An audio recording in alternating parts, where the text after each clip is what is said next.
In 2016, Scott released a new Spark platform with a whole new design for the frame. Within this range of Spark bikes, there's one for pretty much every rider. Those who like 29-inch wheels, 650B wheels, or even plus wheels. There's obviously the Spark range itself, but there's also the Spark RC range, which is a very similar frame, but is orientated more towards the XC rider. For Trail Bike of the Year, Scott have sent us the Spark 730, which is pretty much middle of the range at £2,999. The 7 denotes that it's a 650B bike, although there's an almost identically spec'd 930 which has 29-inch wheels. At this price point, Scott are giving you a carbon front end and an alloy back end. This is mated with Fox suspension front to back. At the front, there's a Fox Float 34 performance fork, and at the back is their custom-tuned Nude shock. This is trunnion mounted and inverted, and comes with their twin-lock lockout system. This gives you open, traction, and locked modes. The traction mode is interesting as it offers slightly less travel than the fully open mode and is there for aiding you on those technical or loose climbs. What it does mean is that there's an extra lever on the bar, but if you can look past that, it's all good. As we're seeing across a lot of the bikes on Trail Bike of the Year this year, the frame and fork are boost spaced, so this gives a little bit extra stiffness to the frame and the wheels. As we're coming to expect on trail bikes these days, there's a 1x group set, this time from SRAM, and it's from the GX series. The finishing kit on the Spark 730 comes from Scott's in-house brand Syncross. This covers the bar and stem, the seat post and saddle, and the wheels as well. The tyres are from Maxxis and it's their new Forecaster tyre, which is relatively trail orientated but rolls reasonably fast. The Syncross dropper post on this bike is one we haven't really seen before, but it's got 120mm of stroke and it's an internally routed seat post, so it keeps the clean lines. Generally speaking, we get on well with Syncross finishing kit. The cockpit feels really nice.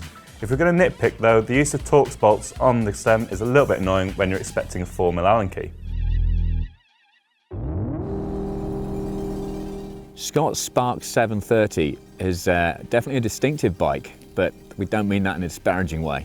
And don't be put off by the amount of levers and the kind of XC background that this Spark has. The 730 is more of a trail all-rounder with 120mm of travel front and rear. That doesn't mean it's a slouch in any respect though. As soon as you come out of that corner, Scott is always looking for the fastest line, it's always looking for the top of the hill, and it's looking to rip the legs off anyone you're riding with. It's just absolutely apparent in its DNA. And if you've got a hint of Strava summit hunting in you, this is a bike that absolutely turns you inside out, but will destroy your times on the trails that you love.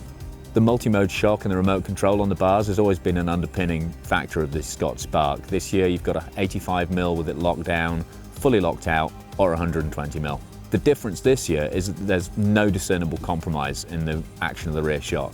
It's a totally new shock, it's trunnion mounted, which means it's mounted on the sides, it's inverted. It's a super neat installation where all the control cables feed down into the frame and then pop out nice and discreetly up near the head tube. Apart from slightly busy left-hand side of the bars, you won't even know you're riding it. The difference is you're not constantly toggling between that lockout and that remote mode like we have been on previous Sparks. It's an absolute ripper, just fully open. The shock's poised, it's progressive, and it's surprisingly smooth off the top, which is something we haven't had from all the performance spec Fox Evol shocks that we've used in this test. In fact, far from it. And while the carbon mainframe might mean it's an extremely light bike, one of the lightest on test, and while it might have a lockout option, Scott have always made their cross-country and trail bikes an absolute riot to ride. It's not enduro slack, but it is long and it's very well balanced.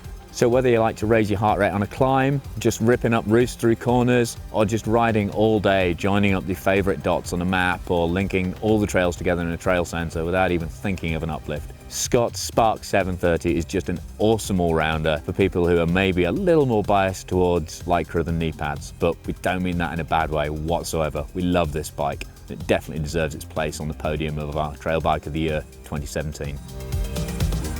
The Spark 730 then is a really involving fun bike to ride. It's equally at home on the cross-country course as it is on trail rides. It definitely has a feel of a bike which has come from the XC side of things rather than a smaller enduro bike. But if you do like a bike for big days out and fun little rides around the woods, then you can't really go too far wrong with the Scott Spark. The 730 is a really solid bike for the money. There's absolutely no weak points in that spec list. It might not offer the best value for money, but it's certainly not something which would turn us off the bike. The frame set is up there with the best out there, especially if you're looking for that more cross-country feel to your trail bikes. And it's certainly the bike that, for years to come, will provide a great platform for your riding.